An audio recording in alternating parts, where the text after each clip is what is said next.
Bun, apa sih yang namanya Islam yang kafah gitu kan ya. Ketika saya benar-benar mengucapkan dua kalimat syahadat yang benar-benar saya sadari, asyhadu alla ilaha illallah wa asyhadu anna muhammadar rasulullah, itu saya merinding, saya nangis. Padahal itu saya pernah mendengar kata-kata itu, tapi saya ketika mengucapkan itu, saya masih melakukan hal-hal yang tidak yakin kepada Allah. Saya bekerja kepada Allah, saya bekerja pada Allah, saya berdagang sama Allah, saya memberikan makanan, sarapan gratis setiap hari. Bismillahirrahmanirrahim. Ya ayyuhalladzina amanu udkhulu fis-silmi kaffah.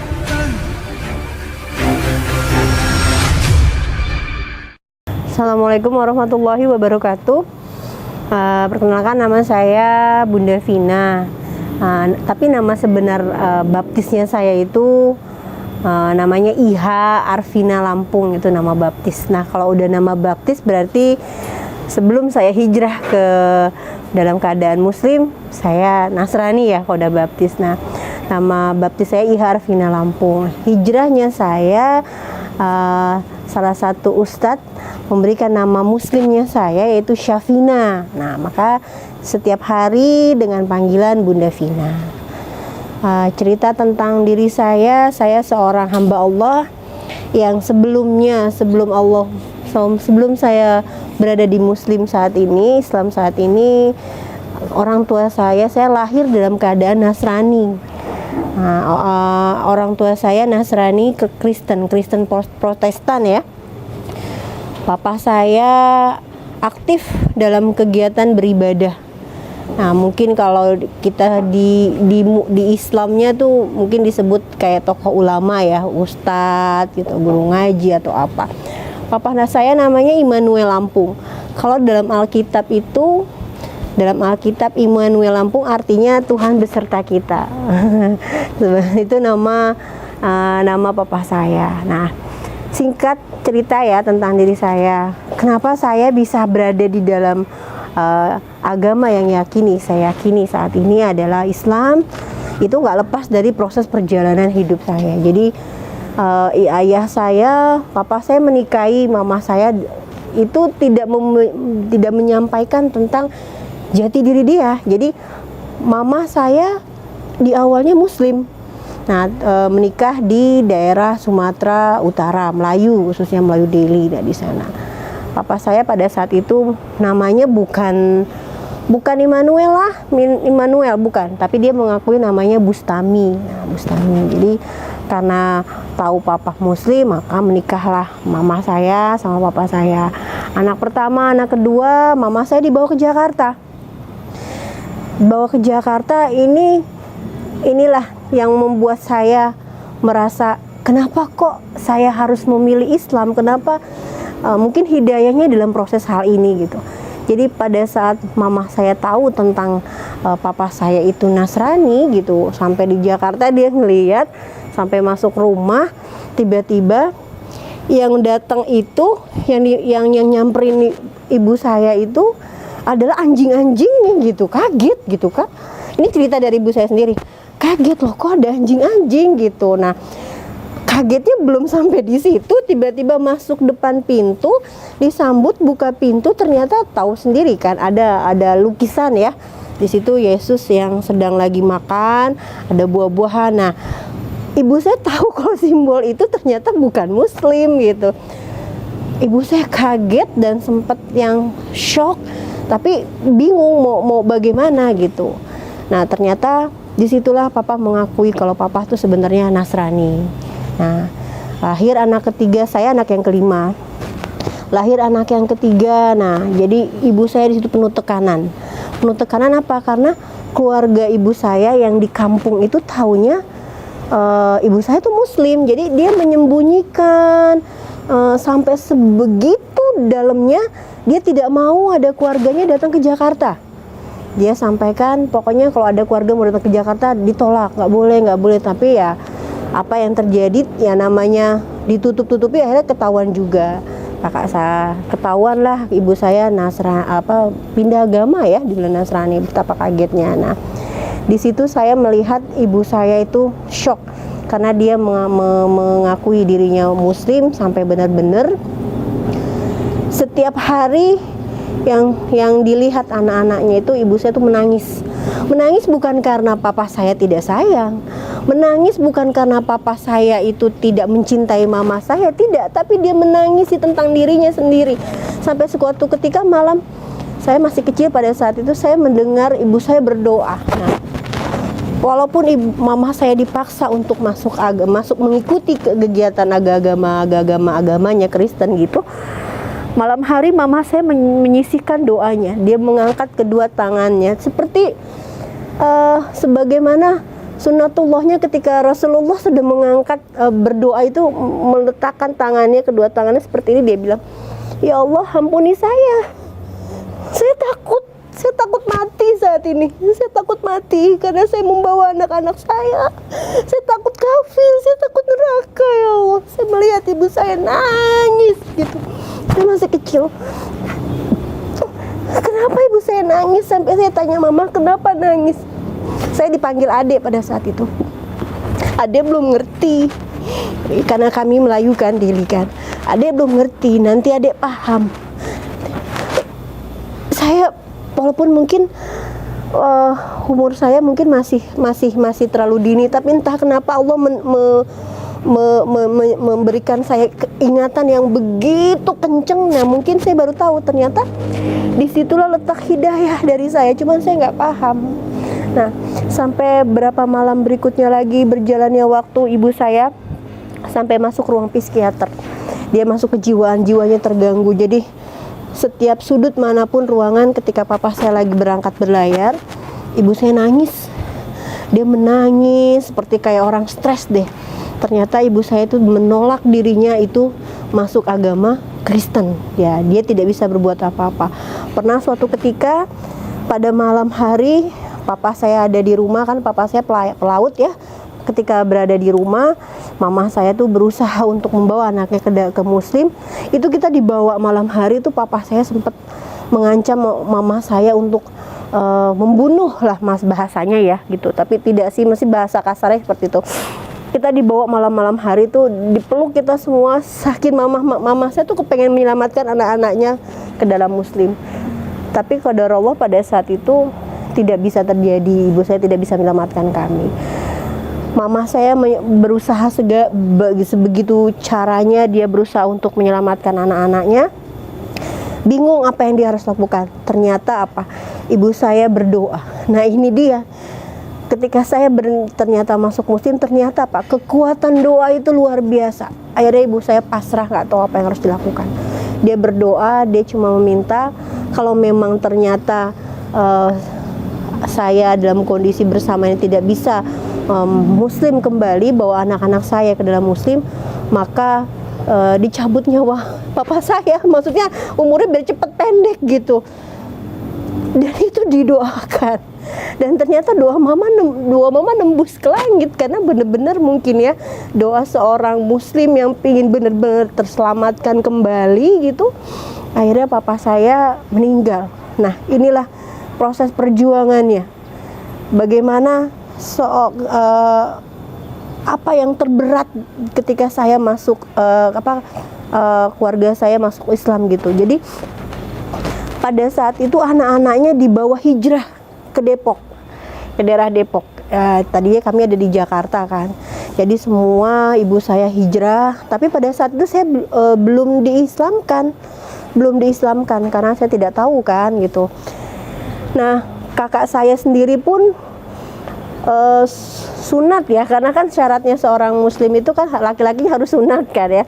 Sunatnya itu juga pada saat sudah besar, ada yang SMA ya kan, ada yang pokoknya udah pada besar semua deh gitu.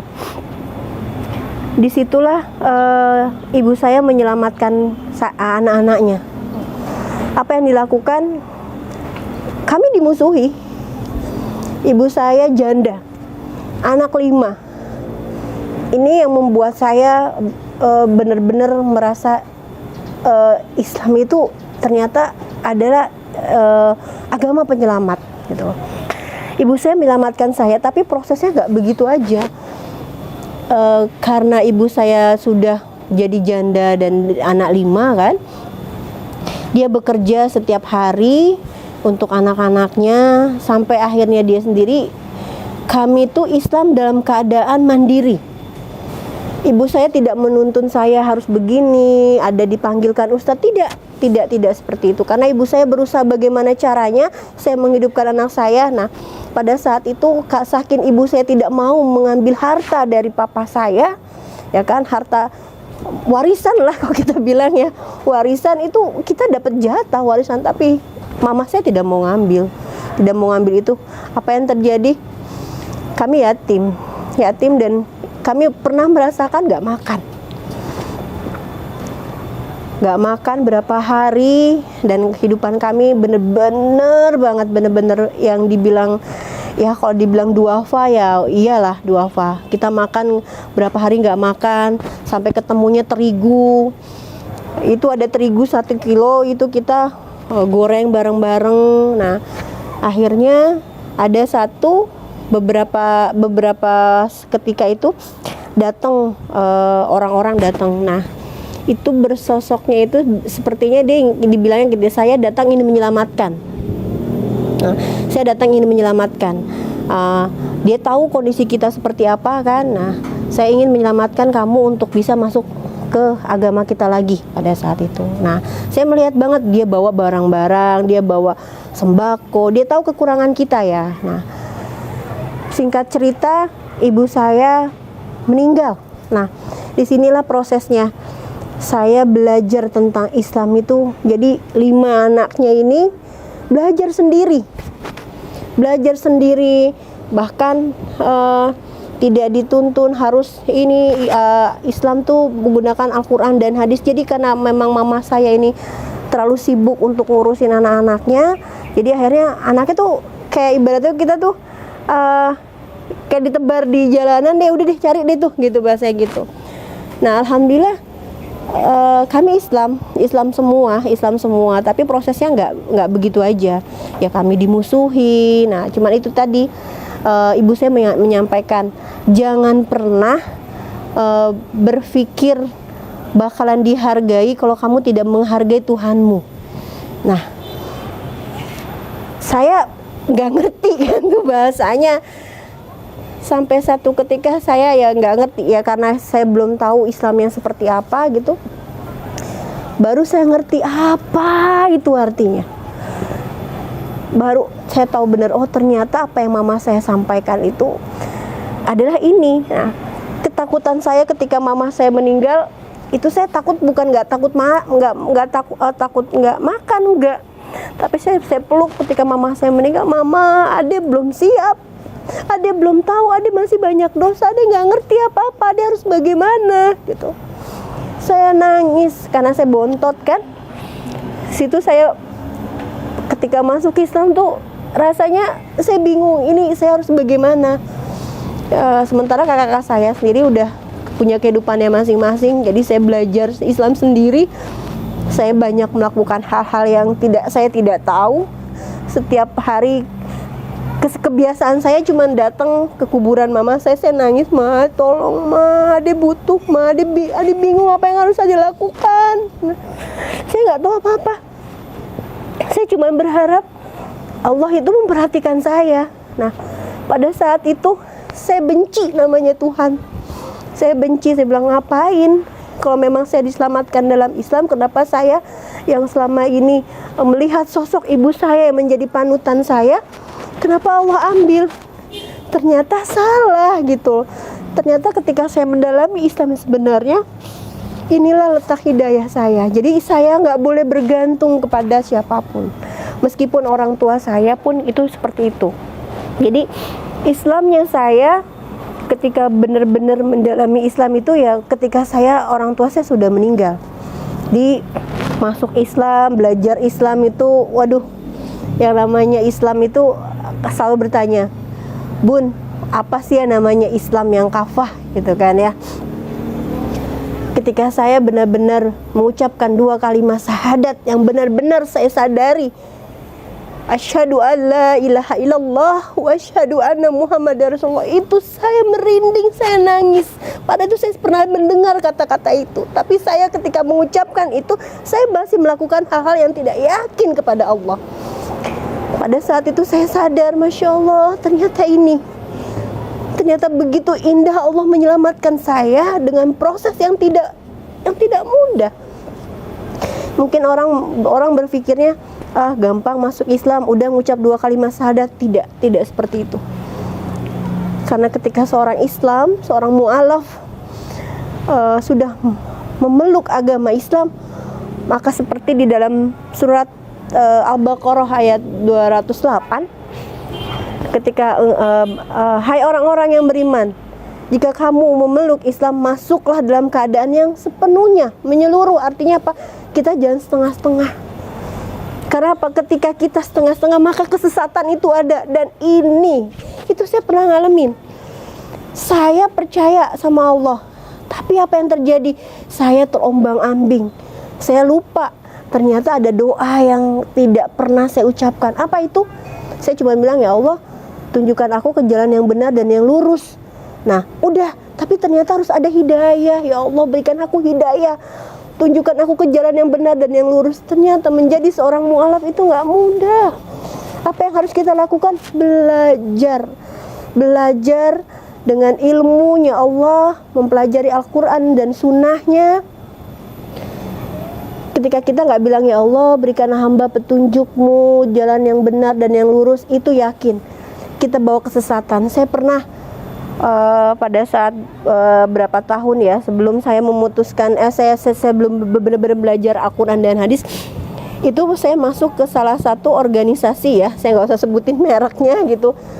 Dan ternyata di dalam itu saya bingung lagi, inilah setan tuh masuk. Ketika saya seorang mu'alaf tapi tidak dibimbing, ya ini dia sesat lagi pada saat itu, melakukan lagi suatu hal yang tidak baik.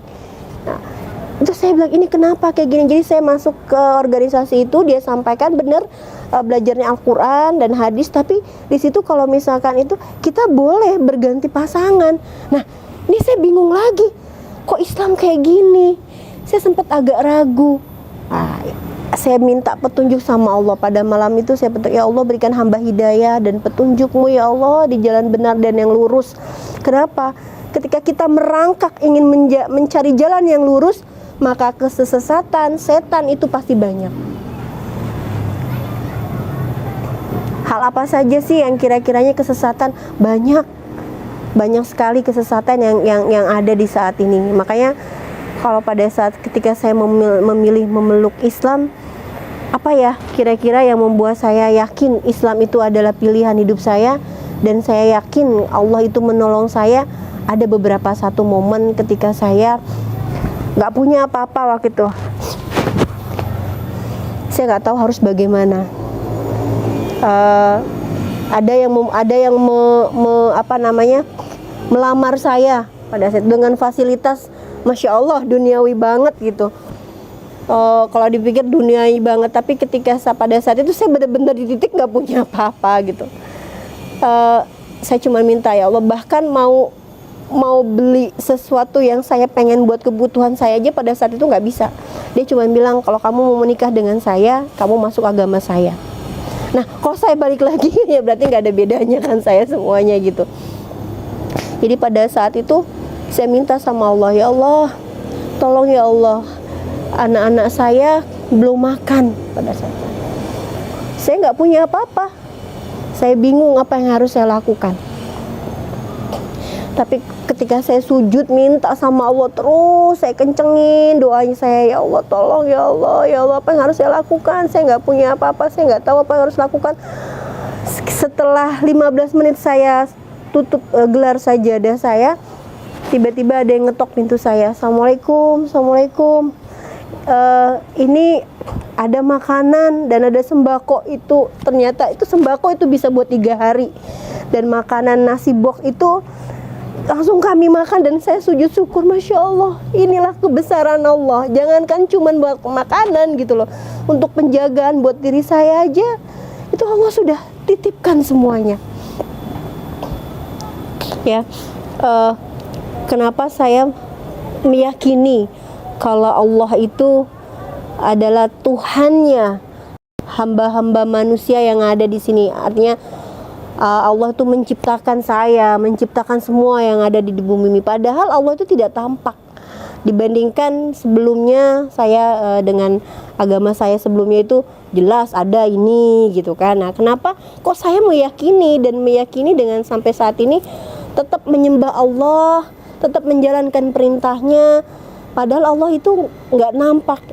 Nih, ini yang membuat saya yakin pada saat ketika pada menjelang malam hari itu ya, saya nangis. Saya nggak tahu apa yang harus saya lakukan. Namanya udah kehilangan orang tua, udah jadi seorang yatim piatu, nggak tahu apa yang harus dilakukan. Kakak-kakak juga sudah semua udah masing-masing kan, udah hidup sebatang kara lah ibaratnya, di rumah sendirian, nggak tahu apa yang harus dilakukan. Saya gelisah, saya nggak tahu apa yang harus saya lakukan. Saya cuma yakin ada satu, jika engkau mengingatku maka aku akan ingat kau. Jika engkau berjalan kepadaku, aku akan berlari. Nah, itu saya baca itu dan saya yakin bener nggak nih. Saya pernah sempat seperti itu, sampai bener gak sih nih apa yang disampaikan dengan ayat ini. Ibaratnya kita pengen pembuktian gitu. Saya buktikan pada saat itu. Saya bilang sama Allah, ya Rabb, ya Allah, aku telah memilih agamamu. Aku telah memilih hidup memasrahkan semua padamu. Tunjukkan padaku kalau memang engkau benar-benar yang aku sembah akan menolongku. Itu saya gelisah mau ibaratnya gimana ya, kalau kita bicara hidayah secara logika, hitung-hitungan dalam rumusan itu nggak bisa dapet. Tapi yang kita bisa rasakan di hati. Apa itu? Ketika datangnya musibah, kita minta pertolongan sama Allah, kita gelisah, itu apa? Kita tenang. Nah, pada saat itu saya nggak pernah segelisahnya itu. Saya minta ketika, ya Allah, yakini jika memang benar ini agamamu. Lalu saya buka. Kata engkau, tidak ada satupun daun jatuh di bumi ini tanpa izinmu. Nah, maka ya Allah, ini tanganku, ini Al-Quran. Ini Al-Quran adalah apa-apa yang kau sampaikan. Maka berhentikan ya Allah tangan ini. Pada saat itu saya lagi ada masalah. Buktikan padaku ya Allah jika memang benar engkau adalah makhluk besar yang bisa menolong aku pada saat ini. Berhentikan tanganku. Saya ucapkan Bismillahirrahmanirrahim. Maka tangan saya berhenti. Pada saat itu saya buka lembaran Al-Quran. Lalu saya meremin mata saya nih. Saya tetap tantang Allah. Ya Allah, jika memang engkau benar penyelamatku di dalam hidupku saat ini, karena aku tidak punya siapa lagi yang aku minta tolongin, tolong tunjukkan padaku apa yang harus aku lakukan di saat hamba kesulitan saat ini. Apa yang harus aku lakukan untuk keputusanku saat ini. Tolong buktikan padaku. Pada saat itu, Masya Allah, tangan saya terhenti.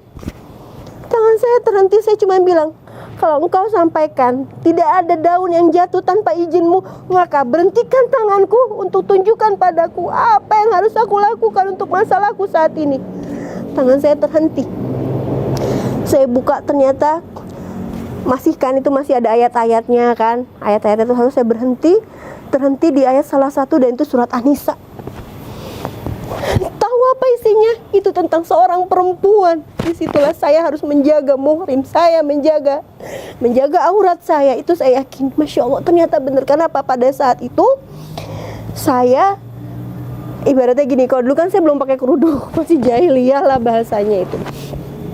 Saya sering dibully, saya nggak nyaman dengan kondisi saya. Pada saya bingung apa yang harus saya lakukan menghadapi orang-orang yang seperti ini. Dan ternyata di dalam surat An-Nisa itu kan tentang seorang perempuan ya. Itu dibaca, Masya Allah. Dan saya terapkan ayat itu apa yang terjadi? Allah menaikkan derajat saya. Dan saya merasakan tenang, tidak ada kegelisahan sama sekali. Dan itu saya yakin, kalau Allah memang tidak ada, Allah tidak tampak wujudnya, tapi ketika kita pengen tahu Allah seperti apa, maka kita lihat ciptaannya Allah. Maka saya yakin, oh Allah itu seperti apa, lihat ciptaannya. Sulit ketika kita bicara sama orang-orang yang tidak seiman dengan kita, mereka pasti akan blok, meyakini seperti apa. Tapi ketika saya dengan secara logika saya gunakan logika. Kalau tangan ini berhenti di mana aja bisa, tapi kenapa harus di ayat ini? Gitu. Kenapa dia harus ayat ini? Kita pakai logika. Oh iya, ternyata benar. Itulah saya langsung sujud, Allahu Akbar. Saya bilang, ya Allah, tuntun aku ke jalanmu yang benar dan yang lurus. Ya Allah, tunjukkan aku, jadikan sisa hidupku sebagai sisa tobatan nasuhaku. Nah, maka saya berjanji dalam diri saya, ketika Allah memberikan umur saya yang masih sisa umur saya ini, saya ingin menebarkan kebaikan. Saya ingin menyampaikan kepada semua mu'alaf ya, hamba-hamba Allah yang sudah diberikan hidayah, yakin Islam dalam bahasa Arab itu adalah menyerahkan diri. Nah, kafah itu kalau dalam bahasa Arabnya itu adalah sepenuhnya. Nah, untuk saudara-saudara seiman, saudara-saudara saya gitu ya, yang baru berikan Allah berikan hidayah dalam kondisi mu'alaf, jangan takut, tetap terus dengan pegang Al-Quran dan hadis. Karena ketika kalian berpegang kepada salah satu guru ataupun ustadz, kalian akan tersesat.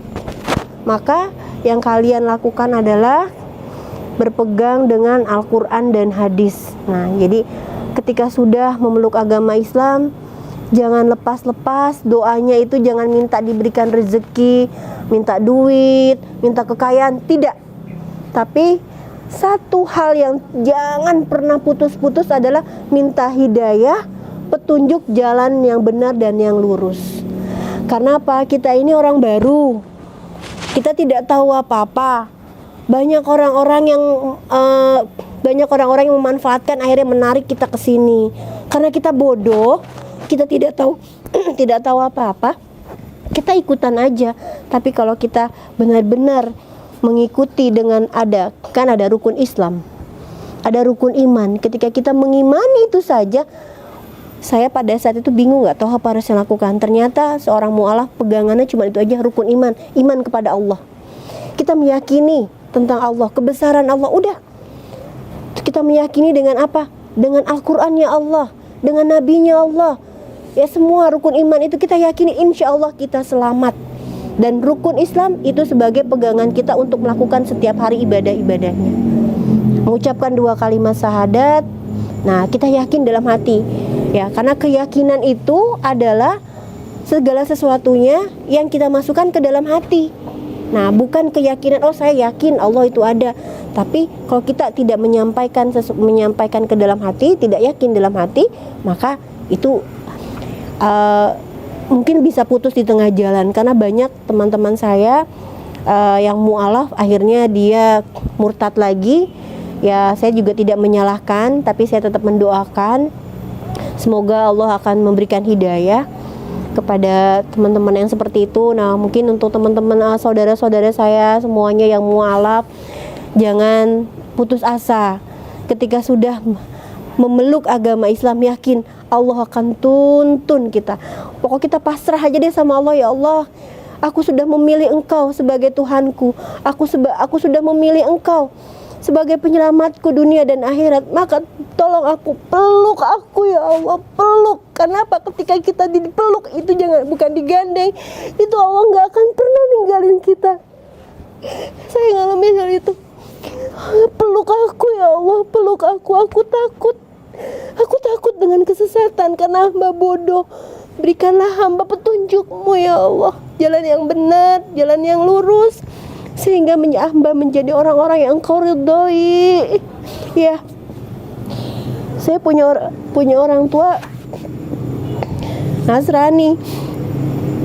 Saya pada saat itu bertanya kepada salah satu ustadz, Gimana saya bisa menyelamatkan orang tua saya? Sementara orang tua saya kan itu perantara dari Allah untuk saya hidup di dunia ini.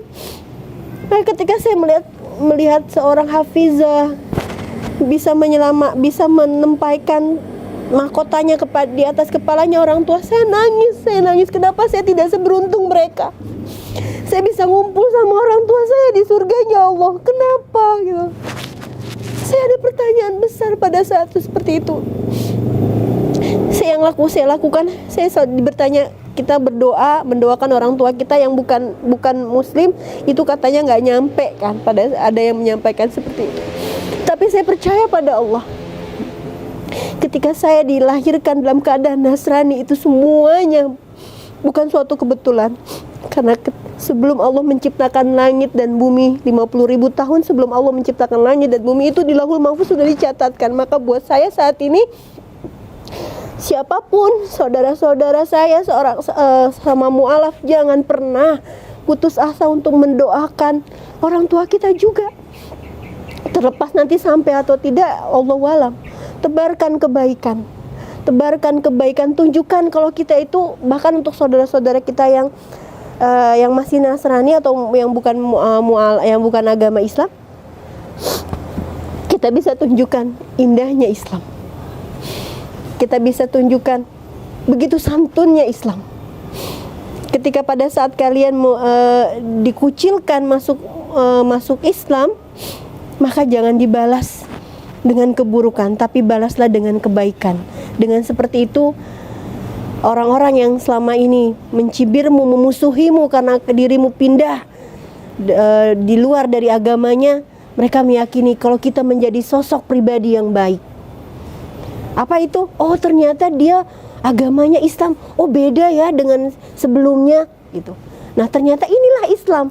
Karena apa yang kita berdiri tegak, kita sudah meyakini la ilaha illallah, tiada Tuhan selain Allah. Jadi tidak ada satupun sikap-sikap kita di luar dari ketentuan Allah, karena sudah dianjurkan dalam Al-Quran dan hadis sunnah-sunnahnya.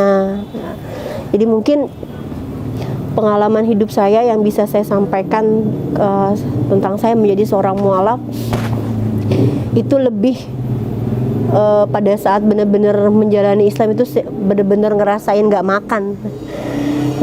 Jadi saya harus merangkak untuk menempuh nurnya Allah, cahayanya Allah itu dengan saya berpuasa nggak dalam keadaan duafa. Nah, tapi apa yang terjadi saat ini, saya bilang sama Allah, ini adalah satu pembuktian bahwa Allah itu bisa diterima logika. Apa? Pada saat itu saya tidak punya apa-apa. Saya berjanji, Allah, jika memang Engkau menyelamatkanku dari kelaparan, tolong berikan hamba kepercayaan darimu, selamatkan juga, berikan aku kesempatan dengan tangan ini, dengan izinmu hamba bisa menyelamatkan, membantu orang-orang yang kelaparan. Saya fokuskan di hati saya, dan alhamdulillah saat ini itu saya tekadkan, kita memberi makanan untuk orang-orang yang membutuhkan. Karena saya pernah jadi yatim piatu, saya berusaha membahagiakan mereka. Itu kalau bukan rezeki dari Allah, saya nggak mungkin bisa membantu mereka dengan memberikan makanan setiap pagi. Kalau bukan karena Allah, saya nggak akan mungkin bisa menyenangkan anak-anak yatim. Semua itu karena izin Allah. Nah, secara logika, kalau Allah itu menepati janji, Allah tidak pernah ingkar janji. Justru kitalah sendiri yang selalu ingkar janji kepada Allah. Tentu Islam itu nggak lepas dari yang namanya Islam itu kan menyerahkan diri. Dalam beribadah pun ini luar biasanya, Masya Allah banget. Ketika kita mau beribadah, itu sudah dituntun, diatur sampai sebegitu kecilnya, sebegitu baiknya, sebegitu rapinya. Ketika kita ingin beribadah kepada Allah, ya kan, dengan beribadah saya dengan sebelumnya itu beda banget. Pada saat mau mengenal Allah, baru kita mau sholat atau mau membaca Quran, itu kita harus bersuci. Di situ saya melihat, oh, kenapa harus bersuci? Kita harus membersihkan diri kita dengan wudhu. Nah, kalau sebelumnya kita beribadah dengan berpakaian yang kotor juga nggak apa-apa, gitu kan, yang tidak lepas dari mungkin najis ya gitu, dan nggak mesti harus bersuci gitu. Nah, pada saat kita sholat, ketika kita sudah bersuci, kita melepaskan semua kotoran kita pasrahkan semua pada Allah, disitulah mendapatkan ketenangan. Apa itu ketenangannya? Ini kekhusyuan saya ketika menjalankan ibadah kepada Allah.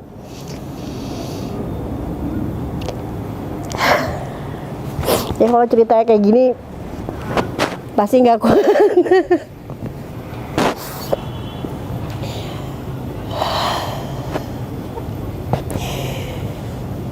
Ketika saya, mungkin kalau buat teman-teman yang di luar sana yang mungkin masih memeluk agama yang berbeda, ataupun saat ini ada teman-teman yang masih mualaf, mungkin merasakan yang sama dengan saya pada saat itu. Ketika saya beribadah, ketika saya menjalankan ibadah kepada Allah, sebenarnya kita sholat lah ibaratnya, saya tidak pernah merasakan ketenangan yang sebegitu damainya. Ketika saya sebutkan Allahu Akbar, itu yang saya takutkan adalah saya takut mati. Saya takut mati. Itu saya ingat dosa. Saya ucapkan Bismillahirrahmanirrahim, Alhamdulillahirabbil alamin. Ada bacaan Iyyaka na'budu wa iyyaka nasta'in. Ketika saya meyakini bahwa itu, ya Allah, hanya Engkau lah tempat aku meminta pertolongan. Itu saya merasa diri saya ini penuh dengan dosa.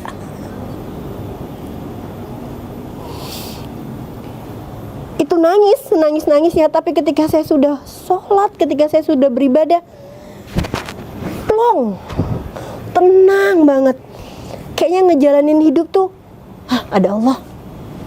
Ketika mau apa-apa, ya Allah tolong hamba dalam keadaan kesulitan. Gelisahnya saya pasrahkan sama Allah. Hilang gak gelisahnya? Yakin, saya merasakan hal itu. Kegelisahan saya hilang. Saya hanya takut pada saat itu. Itu yang saya rasakan perbedaannya ya. Perbedaan, mungkin setiap orang punya perbedaan beda-beda. Tapi ketika saya kalau kita beribadah itu kan artinya kita pada saat itu sedang berkomunikasi kepada Tuhan kita. Pada saat kita berkomunikasi kepada Allah, pada saat berkomunikasi kepada Allah, yang saya ingat itu saya takut mati. Saya takut mati dan saya cuma minta, ya Allah tolong aku.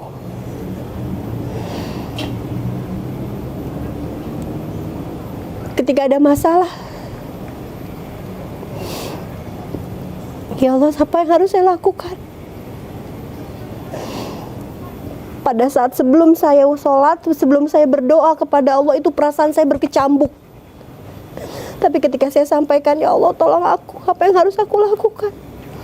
Karena saya pada saat itu nggak ngerti bahasa Arab seperti apa, bahasa Al-Quran seperti apa. Yang saya tahu hanya bahasa pahamannya saya aja. Penting saya berkomunikasi sama Allah, ya Allah tolong saya, apa yang harus saya lakukan? Beri petunjukmu, beri pertolonganmu ya Rabb, tolong hamba. Ketika saya tutup doa saya sampaikan La ilaha illallah. Saya selalu sampaikan setiap menutup doa saya, La ilaha illallah, tiada Tuhan selain Allah. Saya yakini. Dan ketika sudah menutup doa itu, saya tenang, saya tidak takut lagi masalah apapun yang terjadi, ada Allah. La ilaha illallah, Allah yang akan menolong kita. Itu yang ketenangan yang saya rasakan. Udah nggak galau lagi, nggak punya duit galau, nggak lagi, ya kan? Terus punya masalah sama kerjaan galau, nggak lagi minta. Itulah hebatnya ketika kita meyakini tentang Allah, benar-benar meyakini tentang kebesaran Allah. Insya Allah ketenangan di batin kita tidak takut lagi apapun yang terjadi, kita pasrah sama Allah. Jadi enak aja tuh ngejalaninnya. Udah, ntar aja, udah biar Allah yang ngatur. Ujung-ujungnya bener. Iya ya. ternyata nggak seperti yang kita pikir.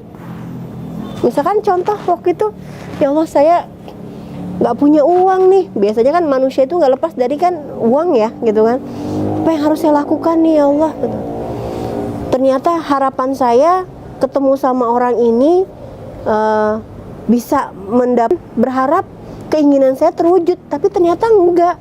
Kita minta sama Allah pada saat ternyata Allah kirimkan jalannya lain. Nah jalannya itu bisa menyelesaikan urusan kita dengan caranya Allah. Banyak yang muslim dari lahir ya, mungkin ya, muslim dari lahir, mereka banyak kok melakukan maksiat, mereka banyak kok yang melakukan hal-hal yang dilarang sama Allah gitu. Padahal mereka udah tahu hukumnya sebelum orang mualaf itu ya gitu kan. Kenapa bisa melakukan hal itu? Kalau menurut saya di sini bukan salah dari hukumnya, tapi dari pola asuh. Nah, kembali lagi, seorang anak terlahir dari seorang ibu dan ayah.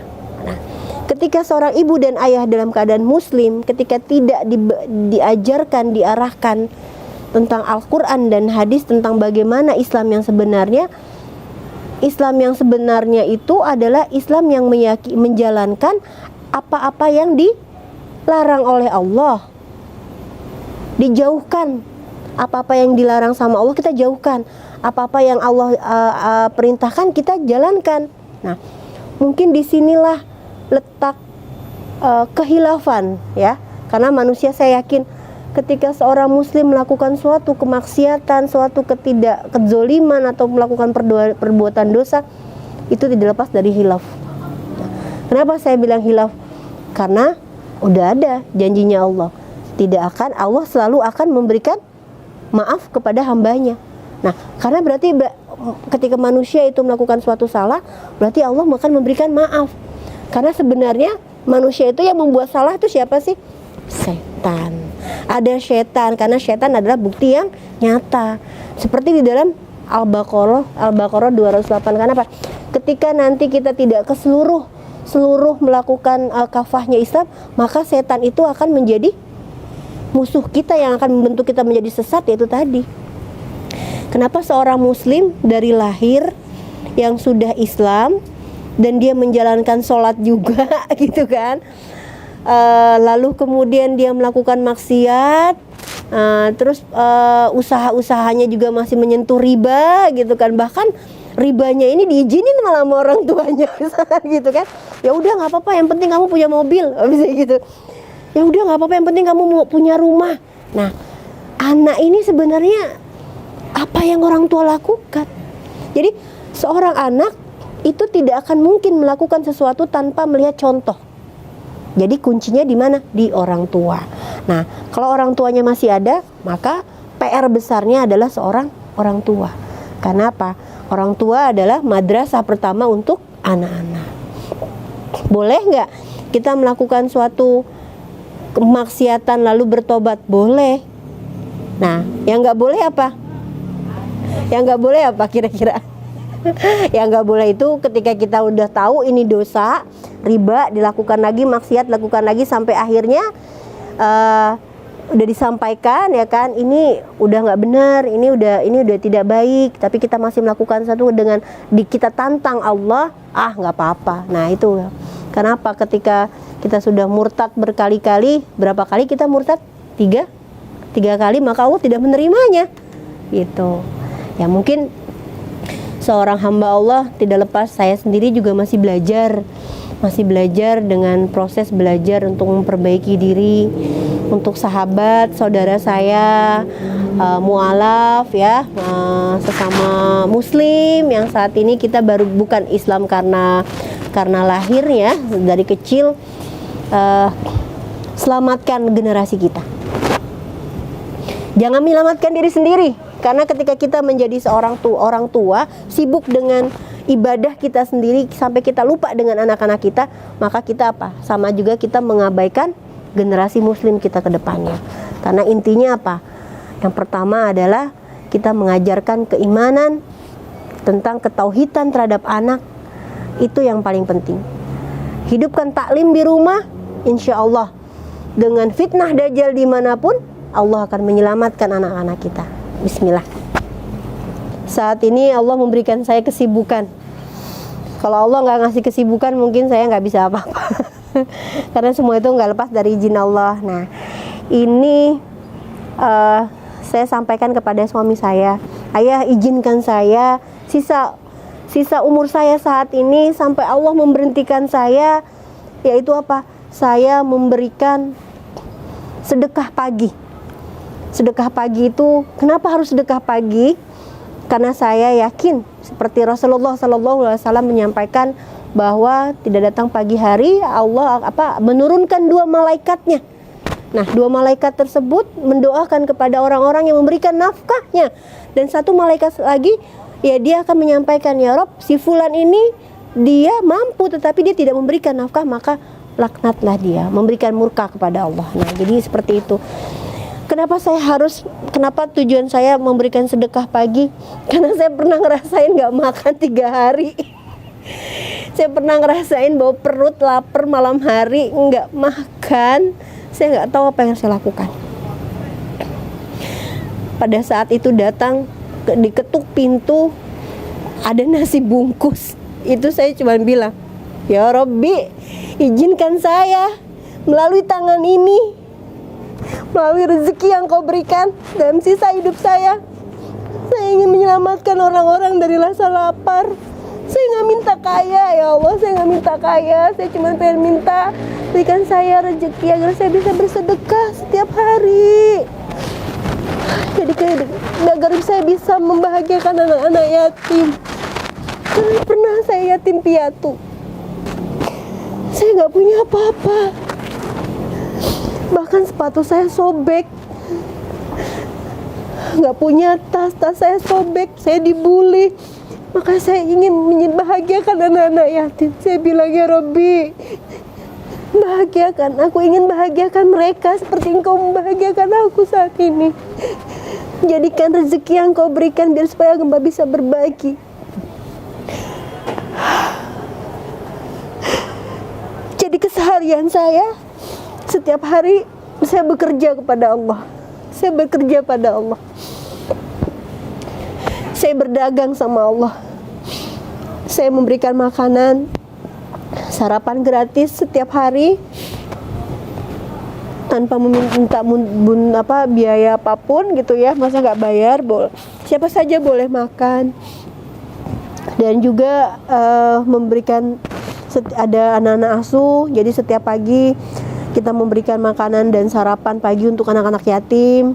Setiap Sabtu sama Ahad kita ada kegiatan santunan yatim. Nah, ini santunan yatimnya itu mungkin berbeda dengan yang lainnya ya. Mungkin dikasih makan, ini enggak. Tapi saya melakukan hal itu karena pernah pengalaman pribadi. Ini cerita tentang keseharian saya saat ini. Saya ngumpulin uang sama suami saya, rezeki dari Allah. Setiap Sabtu sama Ahad, Rabunya saya datang ke salah satu panti yatim. Saya tanya, kalian mau makan apa? Bunda, saya mau makan di restoran ini. Doakan Bunda.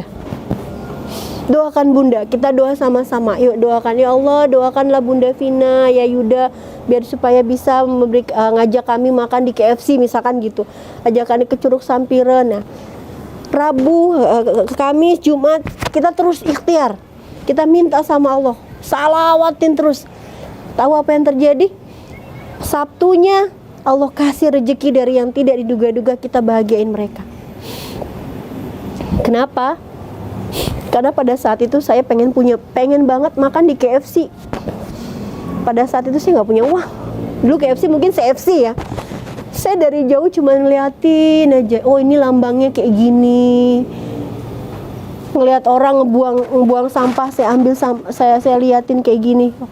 Saya kepengen banget. Kalau dulu itu ciki bals, mungkin ciki snack gitu ya. Saya nggak punya uang. Saya lihat, saya cium baunya, saya simpen itu di dalam lemari. Saya cuma pengen duit, mau beli itu, saya harus jualan es dulu, ngumpulin duit dulu. Nanti kalau ada uang ya. baru saya beli. Dan makanya ketika saya ketemu sama anak yatim, kamu mau makan apa? Karena saya waktu itu pernah pengen punya makan, pengen punya sesuatu gitu, pengen beli makanan nggak punya duit. Makanya sekarang ketika ketemu anak yatim, kamu mau makan apa, nak? Bunda, saya pengen makan ini, doain bunda ya. Pada saat itu mungkin saya belum ada uang gitu. Doakan bunda ya, nak, minta sama Allah supaya Allah kasih rezeki biar bunda bisa bahagiain kamu. Ya, itu pengalaman saya ketika saya berpasrah diri sama Allah. Dari saya yang nggak punya apa-apa, bahkan untuk makan aja saya susah, saya pasrahkan sama Allah, minta sama Allah, sampai akhirnya Allah mempercayai saya, memberikan pertolongan kepada saya untuk membahagiakan orang-orang dari rasa lapar saya. Nah, itu kegiatan saya setiap hari. Kita ada kegiatan sedekah pagi, sarapan gratis. Itu ada di beberapa titik. Jadi kalau setiap pagi kita nggak hanya berikan makan di kedai aja, di tempat kita makan, kita juga kirimkan ke anak-anak yatim. Terus siangnya kita juga kirimin makan siang ke beberapa titik untuk ojol. Nah, Sabtu sama Ahadnya, Senin sama Kamis kita itu berbagi iftar, buka puasa bersama anak-anak santri gitu. Karena saya meyakini tanpa doa-doa dari mereka juga mungkin saya tidak bisa istiqomah gitu kan. Karena intinya berbagilah buat mereka. Itu kegiatan saya. Dan selain jadi saya juga dari kegiatan dakwah, saya dari kegiatan bersedekah itu saya selipkan dakwah terus. Jangan bergantung kepada Allah, jangan bergantung selain kepada Allah. Terus minta sama Allah. Walaupun kalian saat ini sedang keadaan sulit, bersedekah, karena Allah akan memberikan kamu kekayaan dalam keadaan bersedekah. Kaya tuh bukan dikasih duit, enggak. Kita kaya batin. Orang-orang lagi sakit Covid, kita sehat. Nah, itu kaya. Ya kan? Orang-orang kepengen punya makanan banyak, pengen punya duit banyak ketika lagi sariawan. Nah, kita nggak punya uang tapi kita ngerasain makan pakai garam sama ceplok telur aja enak. Nah, itu kaya. Berarti apa? Ayo kasih kekayaan, Allah kasih kekayaan kita dari rasa. Nah, ini yang kadang orang-orang suka lupa. Jadi itu mungkin setiap harinya alhamdulillah kegiatan saya sehari-hari tetap dengan dakwahnya itu siapa saja boleh ya, siapa saja bisa menyampaikan kebaikan-kebaikan Allah ya. Mungkin yang penting apa? Yang penting istiqomah, minta sama Allah, jangan minta sama manusia, jangan minta sama yang lainnya. Untuk saudara-saudara saya dimanapun berada, saudara seiman ya, jangan pernah lelah untuk berbuat baik. Kenapa? Karena kita berbuat baik itu nggak mesti kepada makhluk.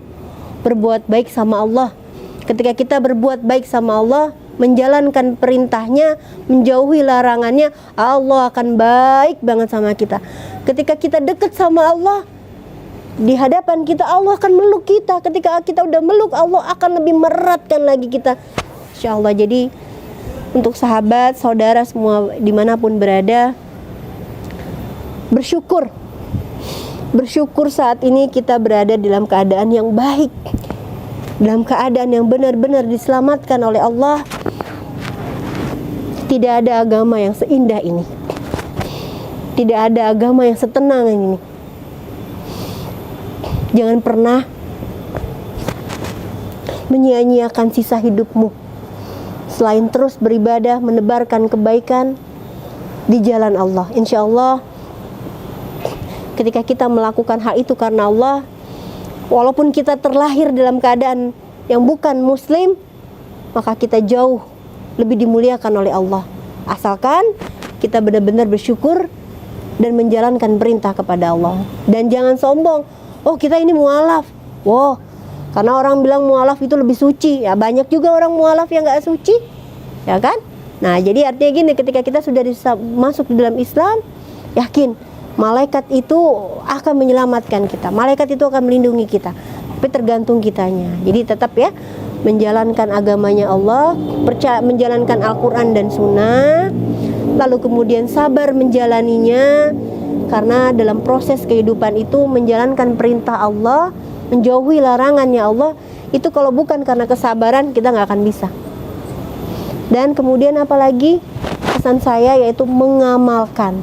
Ketika kita sudah tahu ilmunya, langsung amalkan. Karena itu akan merasakan benar-benar kebarokahan. Ketika dapat ilmu langsung amalkan. Ketika dapat ilmu langsung amalkan. Dengan seperti itu Allah akan memberikan keselamatan buat kita dunia dan akhirat. Ya, alhamdulillahirabbil alamin. Insyaallah, alhamdulillah hari ini tanpa izin Allah saya nggak akan mungkin bisa berbagi sharing tentang pengalaman hidup saya. Cerita saya nggak pengen cerita saya dibilang menarik. Buat saya cerita saya ini bukan tontonan atau cerita fiksi. Saya hanya bercerita tentang pengalaman hidup saya, bagaimana keyakinan saya kepada Allah, tentang perjalanan hidup saya. Semoga dengan apa yang saya sampaikan, dengan cerita hidup saya ini bisa diambil hikmahnya. Dan doakan saya juga terus, semoga saya bisa istiqomah dan Allah selamatkan dunia akhirat. Dan saya juga doakan untuk semua saudara-saudara muslim saya dimanapun berada, Allah berikan keselamatan dunia dan akhirat, dan Allah tuntun terus sampai jannahnya Allah. Baik, mungkin itu saja cerita saya. Semoga nanti kita bisa ketemu lagi dalam keadaan yang baik, dan nggak ketemu di dalam kondisi melihat saya, tapi kita berkumpul di jannahnya Allah sama-sama. Amin ya rabbal alamin. Mohon maaf lahir batin, apa-apa yang saya sampaikan tadi tidak lepas dari saya manusia, mungkin ada hilafnya. Mohon maaf. Semua kesalahan itu nggak lepas dari manusia, dan kebenaran, kesempurnaan itu hanya milik Allah. Assalamualaikum warahmatullahi wabarakatuh.